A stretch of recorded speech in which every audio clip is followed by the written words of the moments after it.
श्रोताओं, मैं मुकेश गंभीर, डायरेक्टर रेडियो बोस, आज स्टूडियो में एक ऐसी हस्ती के साथ प्रस्तुत हूँ। लगभग जब से हमने रेडियो गुड़गांव में स्थापित किया है, तब से मेरी ये आकांक्षा थी कि मैं अपने इस मौजूद मेहमान को अपने स्टूडियो में बुलाऊं। लेकिन साथियों, कहते हैं हर एक बात का वक्त होता है, और जब तक वो वक्त आता नहीं है तब तक आप चाहकर भी अपनी बात को पूरा नहीं कर पाते। मिस्टर मदन साहनी गुड़गांव की एक ऐसी साहित्यिक हस्ती हैं जिनसे कोई भी व्यक्ति ऐसा होगा जो परिचित नहीं होगा। मदन साहनी जी का नाम मैं उस समय भी सुना करता था जब मैं फरीदाबाद का निवासी था, और फरीदाबाद की साहित्यिक गतिविधियों का आदान प्रदान गुड़गांव के लोगों के साथ हुआ करता था।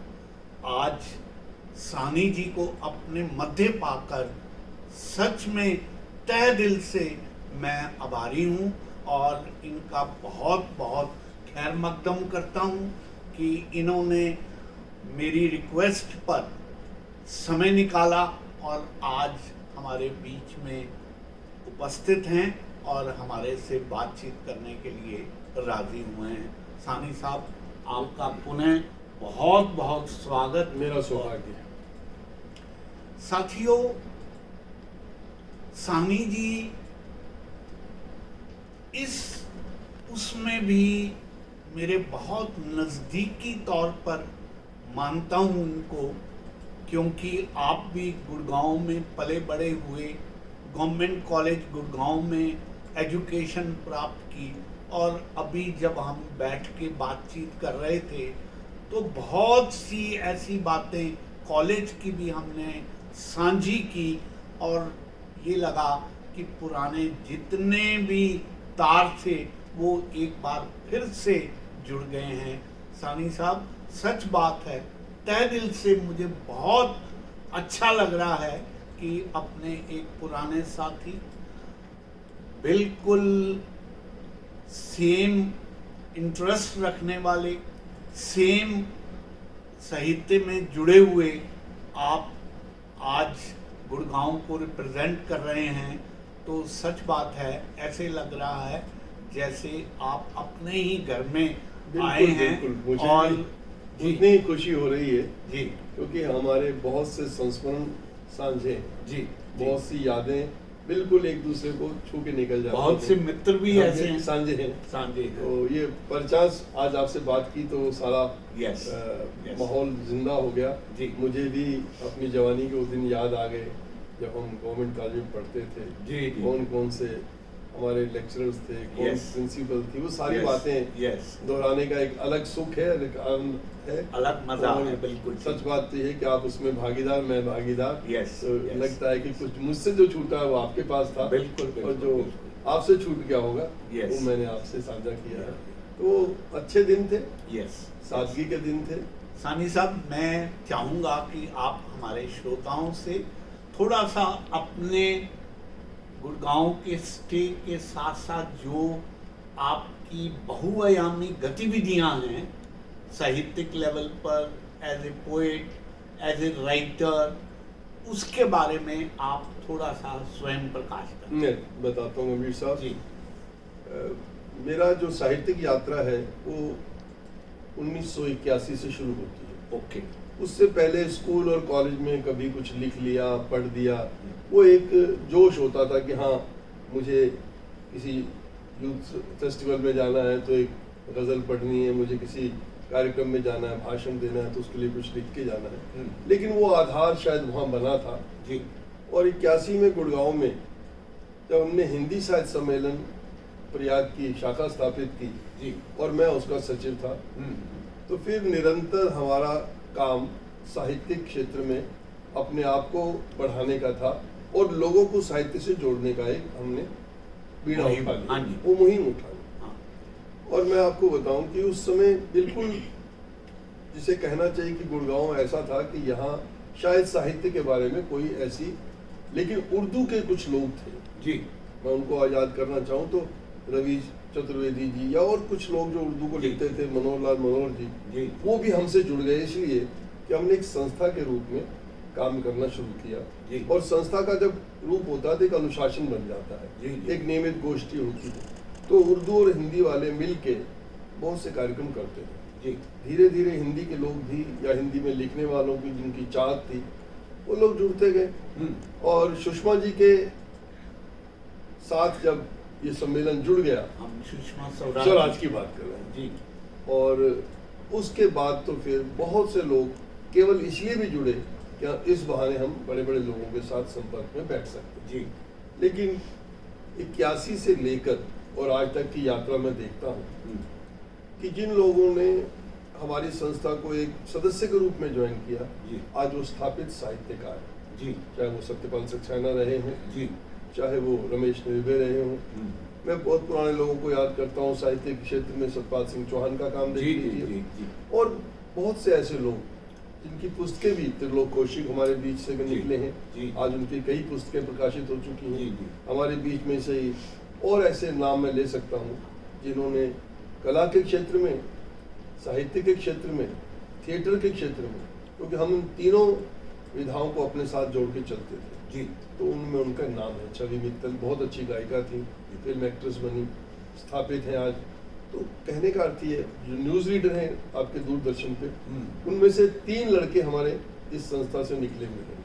जी तो कहने का अर्थ ये है कि एक जिस यात्रा पर हम ऐसा लगा था कि अकेले चल रहे हैं, कुछ लोग जुड़ जाएंगे, सच में वो नीरज जी वाली बात है कि कारवां बनता गया और बहुत लोग जुड़ते चले गए। जी और आज ये संस्था एक वटवृक्ष की तरह है, जी। लेकिन इसकी छाया में लोग बैठ सकते हैं, इसकी छाया में सुख प्राप्त कर सकते हैं, बिल्कुल। लेकिन ये वटवृक्ष ऐसा नहीं है जो अपने नीचे वालों को पनपने ना दे। बिल्कुल तो आप धूप में भी खड़े होके बिल्कुल। अपना काम कर सकते हो।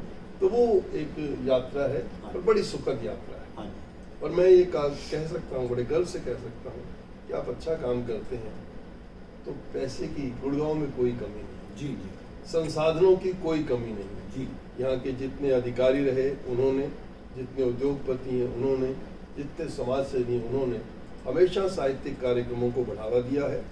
कभी सम्मेलनों पर बहुत बड़ा खर्चा हो जाता है, लेकिन कभी महसूस नहीं होने दिया कि हम इस काबिल नहीं कि हम कभी सम्मेलन ना कर पाएँ। और मैं अपने दम पे ही कह सकता हूँ कि मैंने लगभग 250 से 300 कवि सम्मेलन राष्ट्रीय स्तर पे गुड़गांव में इस 40 साल में किए। बिल्कुल तो बहुत बड़ा कार्यक्रम चलता है। सानी साहब, आपने अभी ये कहा कि इस गुड़गांव में पैसे की कमी नहीं, बिल्कुल। और मैं एक शायर होने के नाते एक बात कहा करता हूँ कि यहाँ दौलत वालों ने जिंदगी में अलग से क्या पा लिया, यहाँ भरपेट खाने वालों ने अलग से क्या खा लिया है।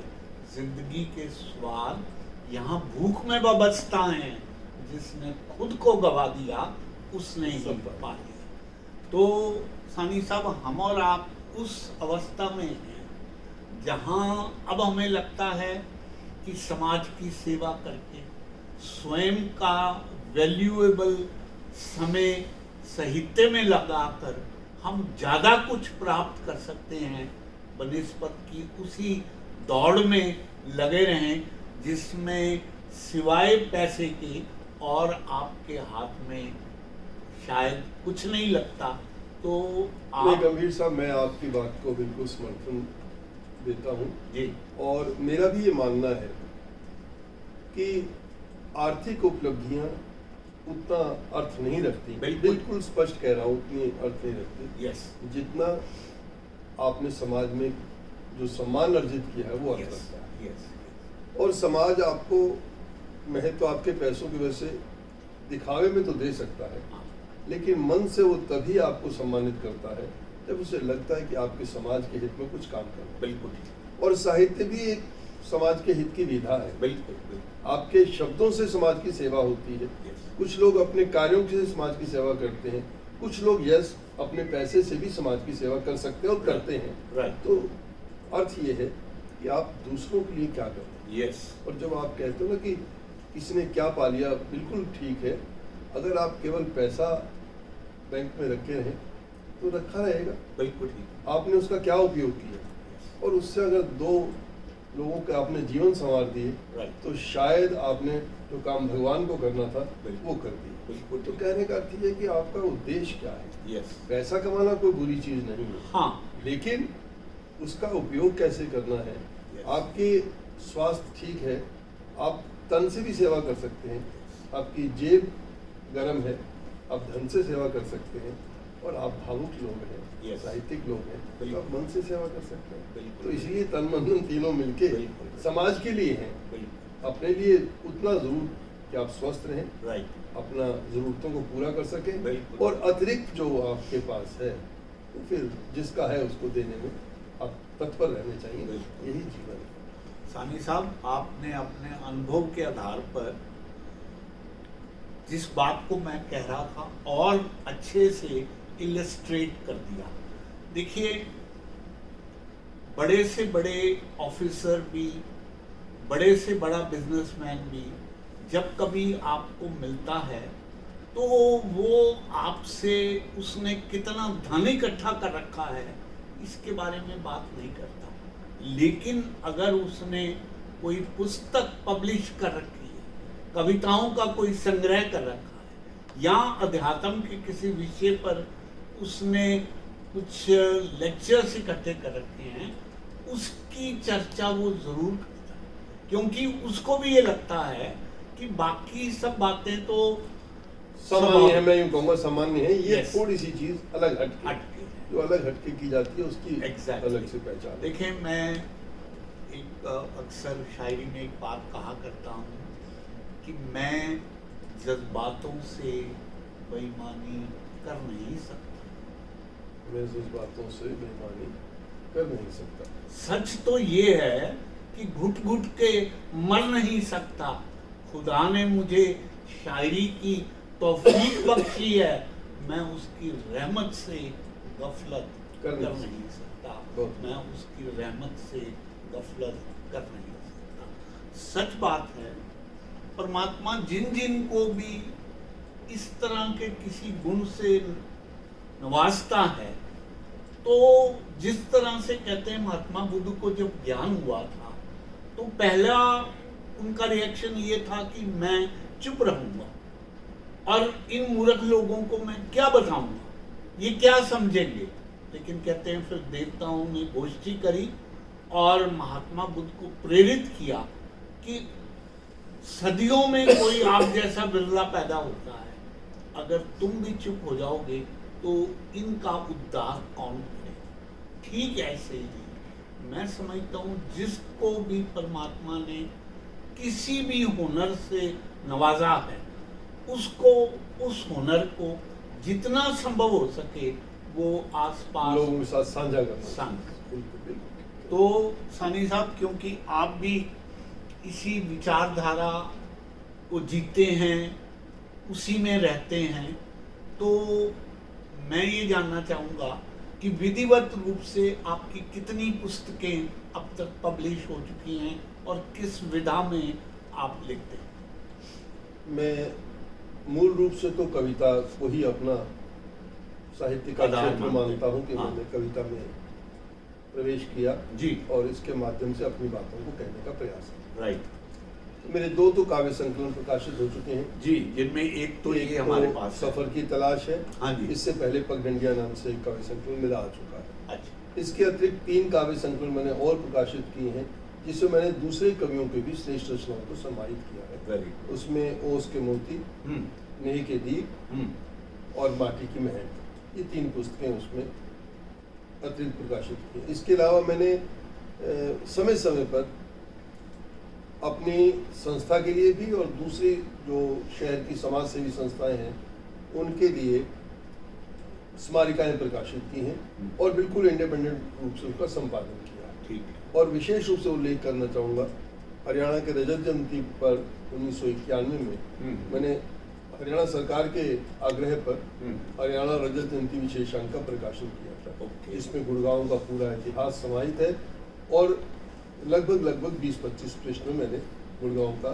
साहित्य इतिहास उसमें डाला है और इसके अतिरिक्त हरियाणा का भी उसमें कुछ पृष्ठ दिए गए हैं कि हरियाणा की उत्पत्ति, हरियाणा की कल्चर, हरियाणा का जो साहित्य है, लोकगीत हैं, लोक जो यहाँ की सभ्यता है या लोक संस्कृति है, उसको भी मैंने उसमें समाहित किया। तो बड़ी अच्छी पुस्तक है वो। तो कहने का अर्थ ये है कि जब जब समय मिला और जब जब अवसर मिला, जी जी, मैंने कोशिश की कि मैं अपनी कलम के माध्यम से अपने जितने भी अनुभव हैं या जितनी मेरे पास ताकत है समाज तक पहुंचा सकूं जी। और उससे अगर किसी का भला होता है तो उससे बेहतर खुशी और मुझे कोई मिल नहीं सकता। सानी साहब, जितना मैं सुनता रहा हूँ फरीदाबाद रहते हुए, आपने बहुत से साहित्यकारों को बढ़ावा दिया है, उनको लोगों तक लाने के लिए पब्लिकेशन में भी मदद करी है और आज भी आपकी जो संस्था है वो इतना प्रोमिनेंट रोल प्ले करती है कि जितने भी साहित्यकार काम कर रहे हैं आप उनको एक एक करके बहुत सुंदर माला में पिरोते जा रहे हैं।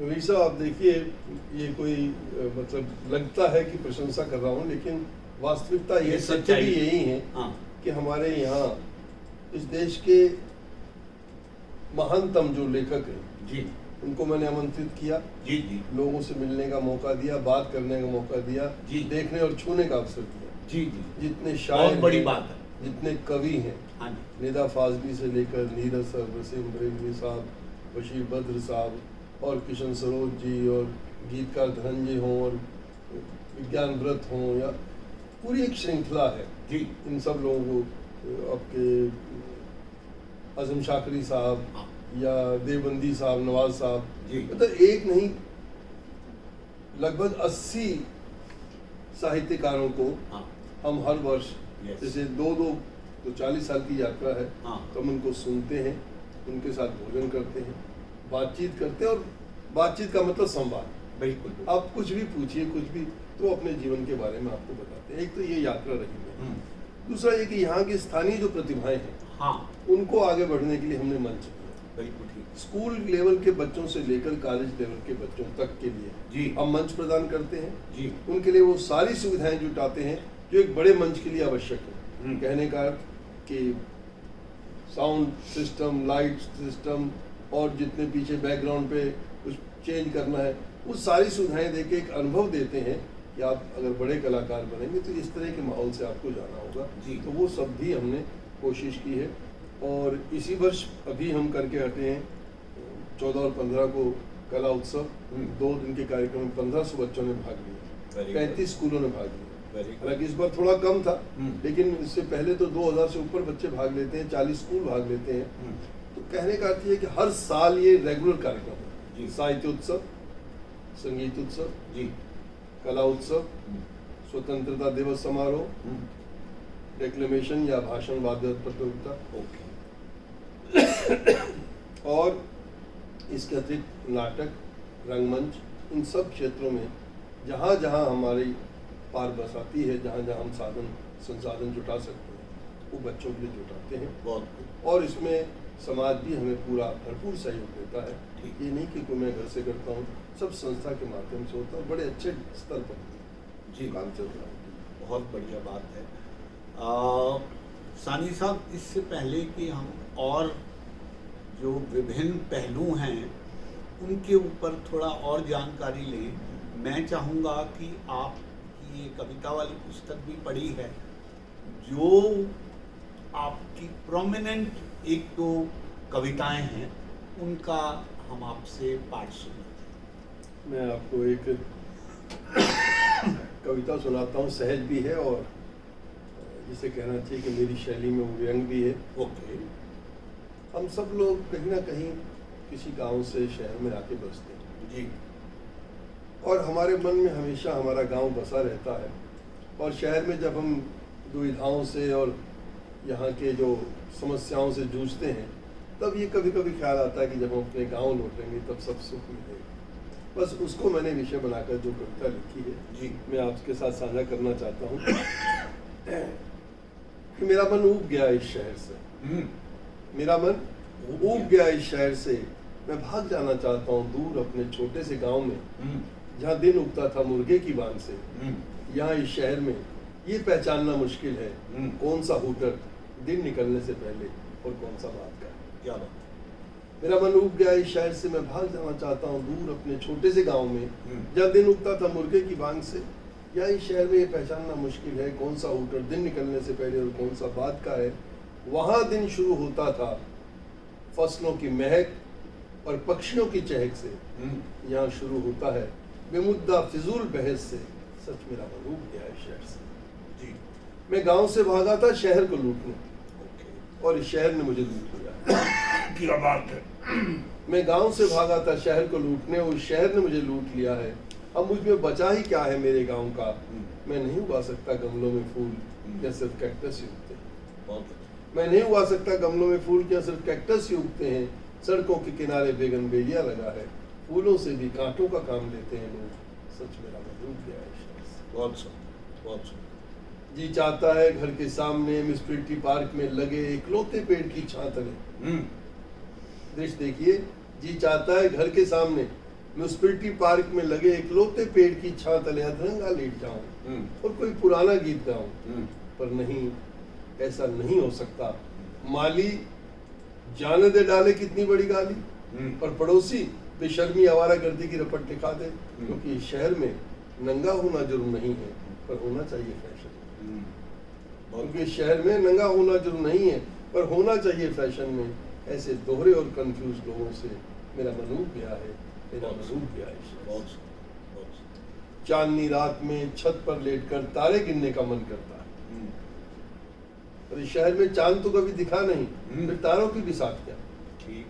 इतना प्रदूषण कानपुर कलकत्ता के अब शहरों को देखिए तो लिखा है कि चांदनी रात में छत पर लेटकर तारे गिनने का मन करता है। पर इस शहर में चांद तो कभी दिखा नहीं, फिर तारों की भी साथ क्या।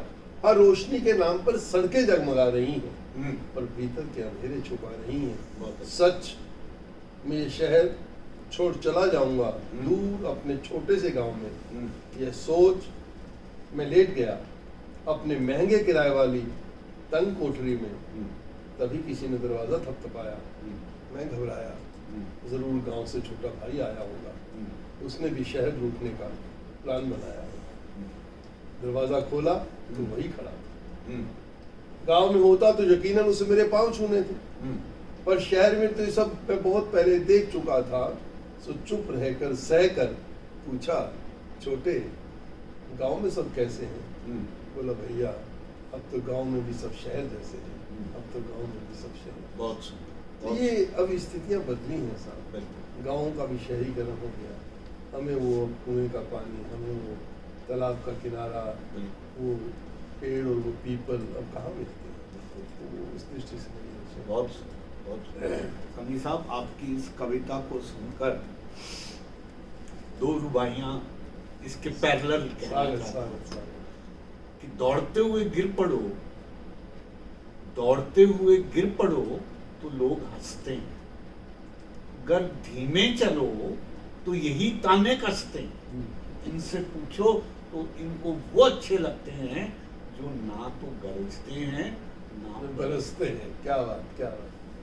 ये शहरों की कल्चर है। यस, दौलत से यहाँ रिश्ते। देखिए, आप भाषा के अच्छे पकड़ रखते हैं कि दौलत से यहाँ रिश्ते हैं, वरना ये रिश्ते यहाँ रिश्ते हैं। खाली जेब को है दूर से सलाम, वरना तो रिश्ते ही रिश्ते हैं, वरना तो रिश्ते ही। बहुत तो आपकी कविता बहुत ही संवेदनशील ढंग से पूरी पिक्चर को पेंट कर देती हैं और आपकी हृदय की जो संवेदना है वो छलक जाती है। ऐसे ही कई छोटे छोटे हाँ मतलब मैंने जो देखा है जी होगा है, बस चाहता हूँ कि वो सच मेरी कविता में उतर के आए। बिल्कुल। मुझे कोई बहुत कल्पना की ज़रूरत नहीं पड़ती। ठीक। लेकिन फिर भी अभी पिछले दिनों मैंने देखा एक वृद्ध माता पिता और बच्चे एक ही घर में रहते हैं। माँ पहले गुजर चुकी, पिता की डेथ होती है, बच्चों दोनों को बाहर जाना है, तो वो शमशान से संपर्क करके ये कहते हैं कि आप इनकी अंत्येष्टि कर दो, हम सारा पैसा दे देंगे और जब लौट के आएंगे तो हम कोई ना कोई सभा, शोक सभा रखेंगे। ऐसी स्थिति में जब मैं उसमें साक्षी था तो मैंने पता नहीं कहाँ से शब्द आए कि मौतें होंगी पर न होंगी, अब कभी कहीं शोक सभाएं। मौतें होंगी पर न होंगी, अब कभी कहीं शोक सभाएं, दुख सुख में आने जाने की मिट जाएंगी सभी प्रथाएं, पुत्रों का कांधा देना भी लुप्त स्वतः ही हो जाएगा, रिश्तों की गर्मी का पानी ठोस बर्फ सा हो जाएगा, आने वाले नए दशक में क्या आने वाले। बहुत तो ऐसी छोटी छोटी हाँ, कई हाँ। चीज़ें उतरती हैं। और मूलतः मैं प्रेम का कवि हूँ जी और वो एक ऐसा संस्कार है मेरे भीतर जी जो लोगों की सोच से शायद नहीं अलग एक रास्ता तलाशता है। जी और सच बात तो है कि जो पुस्तक आपके सामने रखी है सफ़र की तलाश, ये भी मैंने यही सोच के लिखी थी कि मुझे मंजिल नहीं, सफ़र की तलाश है, जी मुझे मंजिल नहीं चाहिए बिल्कुल। तो उसी तरह से मैं अब प्रेम पे, अब देखिए दो छोटी छोटी लघु कविताएं हैं। जी तुम मुझसे मत पूछा करो मेरे उसके संबंध के विषय में, तुम मुझसे मत पूछा करो मेरे उसके संबंध के विषय में, प्रश्न के तीर से टूट जाती हैं दीवारें बांध की और बह आते हैं संबंध एक नहीं अनेक ममत्व के अपनत्व के। ऐसे में कैसे टांग दूं मैं किसी संबंध विशेष के नाम पर टिका, जबकि स्वयं बहरा हूँ, जबकि स्वयं बहरा हूँ। बहुत सुंदर। तो आप कैसे रिश्तों को नाम से तय कर सकते हो? या। रिश्ते तो दिल के हैं, बिल्कुल। पता नहीं। इसी को मैंने फिर थोड़ा और विकास दृष्टि से एक और ऐसी छोटी कविता हो गई जी कि संबंध मेरा उससे या उसका मुझसे, संबंध मेरा उससे या उसका मुझसे, तुम्हारा किसी से या किसी का तुमसे, ये सब बहुत निजी है। कहाँ आते हैं दो के बीच अन्य लोग, पर लोगों ने सिल रखे हैं थैले जिनमें परिभाषाएं, मान्यताएं और अपेक्षित व्यवहार संबंध विशेष के लिए, और थैलों पर चिपके हैं लेबल सामाजिक मान्यता प्राप्त। कवि मन कहता है कि तुम्हारी तुम जानो, थैला परिभाषित संबंध मानो मत मानो, पर मैं कैसे समेट लूं अपना आकाश मात्र एक थैले में, और मैं कैसे समेट बहुत लूं अपना आकाश में। बहुत ये प्रेम की भी सीमा है। बिल्कुल। और जिस दृष्टि से मैं प्रेम को लेता हूँ, शायद वो जब खुल के करीब बात हाँ, हो, हाँ, तो definitely। क्योंकि ये प्रेम दैहिक नहीं है, प्रेम प्रेम। जी तो उस दृष्टि से अब ये जो रचना जिस पे आपकी पुस्तक है सफर की तलाश, जी ये मैंने ऐसे संदर्भ से लिखी थी, मैं नाम नहीं लेना चाहूँगा, बहुत बड़े गुरु के पास मुझे ले जाया गया हाँ कि वो आपसे बातचीत करेंगे और आप में उनकी छवि दिखाई देती है तो आप उनसे मिल लीजिए। जी और मुझे प्रगति मैदान में बैठा दिया गया इंडियन कॉफ़ी हाउस में कि थोड़ी देर में वो पुस्तक लोकार्पण को मेले का उद्घाटन करने के बाद फिर 15 मिनट आपके लिए उन्होंने बैठे, तो आप मिले। और उस 15 मिनट के ऊहापोह में मैंने सोचा कि मैं जब इनसे मिलूंगा तो एक याचक की दृष्टि से जाऊंगा कि मुझे आशीर्वाद दे, जी। इनके पास बहुत कुछ है मुझे, और मुझे यूँ लगा कि तेरे पास क्या कमी है भाई, तुझे क्यों इनकी राह चलना है, बिल्कुल। तुझे अपनी राह चलनी। तो मैं वहाँ से भाग बिना बताए चला आया। और जिन लोगों ने वो प्रबंध किया था वो मेरे बहुत घनिष्ठ मित्र थे। बाद में उन्होंने मुझे इतना कोसा कि उनसे मिलने के लिए लोग तरसते हैं, और तेरे को समय दिया और तू भाग आया, तेरे से ज़्यादा कोई निर्भाग नहीं है। तब मैंने फिर लेखन लिखी कि घर से बाहर निकलते ही, घर से बाहर निकलते ही उपलब्ध है सड़कों के मौन निमंत्रण। ओके। घर से बाहर निकलते ही उपलब्ध है सड़कों के मौन निमंत्रण, देती आश्वासन पहुंचा दूंगी एक निश्चित मंजिल पर अगर मेरे साथ चलो। मेरा संदर्भ खुल गया। हाँ घर से बाहर निकलते ही उपलब्ध है सड़कों के मौन निमंत्रण, देती आश्वासन पहुंचा दूंगी एक निश्चित मंजिल पर अगर मेरे साथ चलो। और दूसरी तीसरी सड़क देती है इसी प्रकार का निमंत्रण, चलो मेरे साथ चलो, बहुत सुंदर। चलो मेरे साथ चलो। हर सड़क के प्रारंभ में ही लिखा है मंजिल का नाम, मुंबई जाएगी। हाँ, हर सड़क के प्रारंभ में ही लिखा है मंजिल का नाम, उस पर जाना निश्चय ही निश्चित लक्ष्य पाना। फिर ऐसी राह क्यों जाना? मैं नहीं जाता उन राहों पर जिन्हें पहले से रोंदा गया, बहुत अच्छा। मैं नहीं जाता उन राहों पर जिन्हें पहले से रोंदा गया हो। बनाना चाहता हूँ राह नई, बिल्कुल नई। जानता हूँ ऐसा करने को कुछ वृक्ष गिराने होंगे, कुछ पत्थर हटाने होंगे, ढोनी होगी कुछ मिट्टी, कुछ कांटे उठाने होंगे, पर राह जो ऐसे में बनेगी मुझसे जानी जाएगी। बहुत सुंदर। पर राह जो ऐसे में बनेगी मुझसे जानी जाएगी। हर कदम एक मंजिल पीछे छूट जाएगी। फिर मंजिल का लोग किसे? फिर मंजिल का लोग किसे? मंजिल तो अंत है। मजा सफर का है और सफर का मजा अनंत है। मुझे मंजिल नहीं, बहुत सफर की तलाश है। मुझे मंजिल नहीं, सफर की तलाश। बहुत तो इस तरह से बहुत सुंदर। काव्य रचना चलती रही। आपकी एक एक कविता दूसरे व्यक्ति को आंदोलित करती है कि वो भी उससे मिलता जुलता कुछ कहने कुछ को। कहे।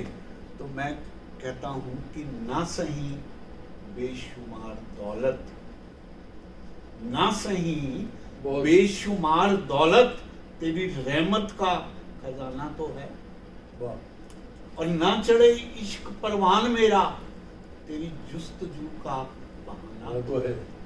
ढूंढते फिरते होंगे लोग उसको दर बदर, कहीं और मिले ना मिले मेरे दिल में ठीक है। उसका ठिकाना। क्या बात। तो बात ये है, आप बहुत ही संवेदनशीलता के साथ सिंबॉलिक ढंग से और प्रत्यक्ष ढंग से भी अपनी बात को इतने साफ गोई से कह जाते हैं कि दूसरा आदमी प्रभावित हुए बिना रह नहीं सकता। बस ये ऊपर वाले की कृपा है। बिना उसके तो हाँ, उसकी रहमत के बिना तो कुछ होता नहीं। और मैं कहूँ कि रचना को लिखी जाती है, बहुत लोग कहते हैं कि मैंने लिखी, ये करी, नहीं, ये उतरती है। चांदी ये कब साहब, उतरा है कब? आप जैसे व्यक्तित्व को ध्यान में रखकर मैं एक रुबाई पढ़ा करता हूँ कि तेरे सजदे में सर को नवाऊं तो क्यों ना नवाऊं, तेरे सजदे में सर को नवाऊं तो क्यों ना नवाऊं, और तेरे सजदे में गीत गाऊं तो क्यों ना गाऊं। तूने भी तो झोलियां भर भर के नवाजा है मुझको, फिर तू ही बता तेरे सजदे में सर को झुकाऊं तो वाह, क्या बात। तो ये उसकी अपार कृपा रहती है, तभी आपको ये स्वाद पड़ते हैं, आपको फिर बाकी सारे स्वाद फीके लगते हैं। तो मैं चाहूँगा, वैसे तो सच बात है, आपको सामने बिठा के आपकी एक एक कविता को सुनना चाहूँगा, लेकिन सीमा इस वक्त समय की भी है, तो एक आध और आप छोटी अपनी कविता सुनाएं, फिर हम दूसरे पहलू की बात करें। आपको एक हल्की सी रचना सुनाना बहुत, हाँ जी, लेकिन इससे अच्छी रचना मुझे कोई हाँ, लगी नहीं। जी जी, आप ईर्ष्या शब्द तो सुना, हाँ जी, और ईर्ष्या के उसको संदर्भ मतलब में। अभिव्यक्त करने के लिए मैंने ये लिखी कि ईर्ष्या जनित आवेश में, ईर्ष्या जनित, जनित आवेश में बाएं हाथ ने दाएं हाथ को काट दिया। ओके, क्या अभी बात, दाएं को महत्व ज्यादा है, बाएं का हाँ। कम है। ईर्ष्या जनित आवेश में बाएं हाथ ने दाएं हाथ को काट दिया, हाँ। और अपनी क्षणिक विजय के उल्लास पर, हाँ, क्षणिक विजय के उल्लास पर आजीवन पछताता रहा। हाँ। अपने समेत दाएं का बोझ भी उठाता रहा, क्या बात। अपने समेत दाएं का बोझ भी उठाता रहा। बहुत सुंदर, बहुत सुंदर। तो ये हम जलन में पता नहीं क्या क्या कर बैठते हैं, ये नहीं पता कि वो सारे दायित्व भी फिर तुझे ही निभाने हैं। मैंने कहा जा रहा कदम एक उठाया था गलत राहे शौक में, और मंजिल तमाम उम्र मुझे ढूंढती रही, मंजिल तमाम उम्र मुझे ढूंढती है। ये ऐसी छोटी रचनाएं हो रही। जाती तो हैं। सानी साहब, अपार्ट फ्रॉम काव्य लिखने के, पढ़ने के, और भी विधाएं जैसे नाटक या इस तरह से जुड़ी हुई जो विधाएं हैं, उन पे भी कुछ? हाँ, हमारे यहाँ अलग अलग, जैसे प्रकल्प बने हुए हैं तो वो काम करते हैं। अच्छा, और संगीत पर नियमित एक कार्यक्रम साल में होता है, ओके, और उसमें हम जहाँ एक स्थापित कलाकार को आमंत्रित करके लोगों को सुनने का अवसर प्रदान करते हैं, जी, वहाँ स्थानीय 2-3 प्रतिभाओं को भी उस दिन सम्मान मौका दिया। देते हैं हाँ, कि वो भी अपनी रचनाएं सुनाएं। ठीक, क्योंकि आपको जब किसी के साथ तुलना में बैठाया जाता है जी, तो ये एहसास तो बनता है कि मुझे इस सीमा तक जाना है, जी, मुझे ये स्तर प्राप्त करना है। आपने मेरे यहाँ बहुत बड़े बड़े संगीतकार आए और जो स्थानीय लोग थे उनको भी ये समझ थी कि अगर इसके सामने सुनाना है तो मुझे श्रेष्ठ सुनाना है। तो कहने का अर्थ ये है कि प्रेरणा मिलती है। जी, हमने संगीत में ऐसे ही काम किया, हमने ऐसे ही बच्चों के लिए नाटक प्रतियोगिताएं जब रखते हैं, अभिनय हमने रखा, मूक अभिनय रखा, एकल अभिनय रखा, तो बच्चे जिनमें प्रतिभा होती है और वो बच्चे आज बड़े बड़े मंचों पर हैं।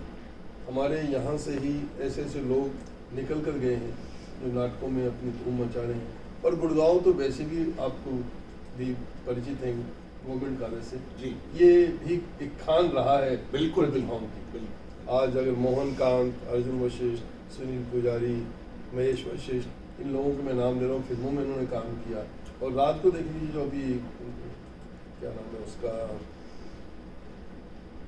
नाम मैं भूल रहा हूँ, राजकुमार राव। हाँ, राजकुमार राव गुड़गांव का ही है। हाँ, और उसके गुरु जो हैं उन्होंने यहाँ उसको छोटे छोटे मंचों पर नाटक करवाए और आज वो कहाँ है। तो कहने का अर्थ ये है कि बहुत लोगों ने इन संस्थाओं के माध्यम से सीखा है और अपने आप को फिर स्थापित। तो सानी साहब, मैं अपने श्रोताओं के लिए आपके आने को और अधिक उपयोगी बनाते हुए मैं चाहूँगा आप अपनी संस्था का नाम बताएं और उसकी मेंबरशिप को कैसे आम साधारण कलाकार आप तक पहुंच सकते हैं, इसके बारे में भी आप बताएं। हमारी संस्था सुरुचि साहित्य कला परिवार नाम से है जी, और जो सुरुचि शब्द जुड़ा है यही अपने आप में स्पष्ट करती है कि अच्छी रुचियों को हम प्रोत्साहित करते हैं, संरक्षण देते हैं और उनका संवर्धन करते हैं। जी, हम सुरुचि को ही ये मानकर चलते हैं कि व्यक्ति में अगर रुचियां अच्छी हों तो हिंसक नहीं होगा, ठीक, व्यक्ति में अगर रुचियां ठीक हों तो कम से कम समाज के उपयोगी काम करेगा, समाज को नुकसान पहुंचाने वाले कामों से बचेगा। तो इस दृष्टि से देखिए संस्था का गठन हुआ। जी, और आप कह रहे हैं सदस्यता के लिए, सदस्यता तो आपके गुण है। जी, अगर आप में गायन की प्रतिभा है, आप कभी भी हमारे पास आएंगे कि मुझे एक मौका दिया जाए, हमारे यहाँ ऐसी कोई ठीक, प्रतिबंध नहीं है। हम जब सुनते हैं लगता है कि हाँ इसको आगे बढ़ना चाहिए तो अवसर देते हैं, और रादर कई बार तो हम स्वयं प्रतिभाओं को आमंत्रित करते हैं कि हमने तुम्हें वहाँ सुना था, तुम्हें इतनी प्रतिभा है, तुम इसको और सीखो और आगे बढ़ाओ।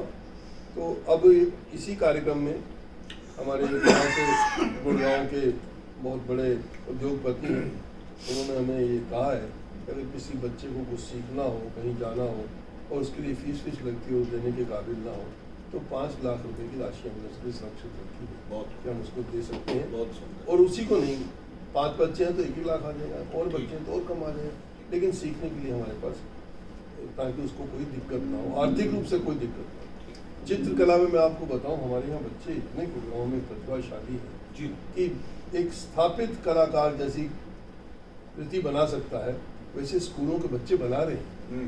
बस उन्हें थोड़ा सा तराशने की ज़रूरत है। वो अच्छा, ये आजकल कलाएं केवल कला तक सीमित नहीं है, व्यवसाय भी बन सकते हैं। बिल्कुल, और अगर ये व्यवसाय के रूप में आपको स्थापित करती है तो इसमें बुराई नहीं है। आपका एक जो मन है कलाकार वाला, इसको संतुष्टि मिलती है, और दूसरा पक्ष जो आजीविका कमाने का है वो आपकी कला के माध्यम से हो तो आपको बिल्कुल लगता ही नहीं कि आप मेहनत कर रहे हैं, बिल्कुल, क्योंकि आप तो उसी से अर्जित कर रहे हैं जो आपका शौक। बहुत तो इस तरह से चल रहा है।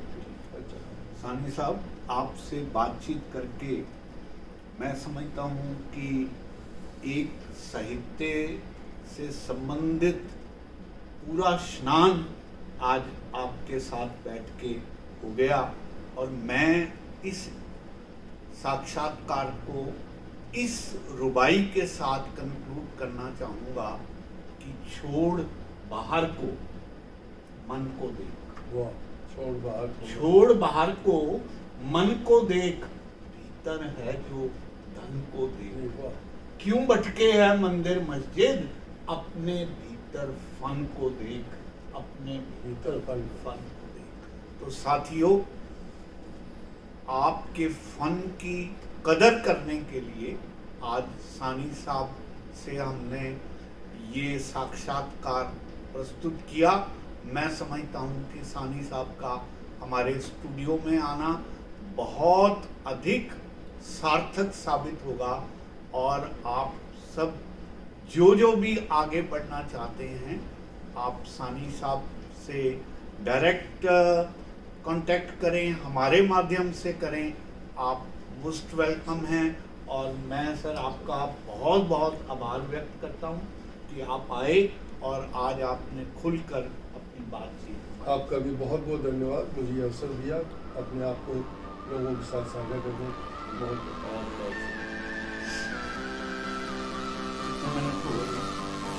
बहुत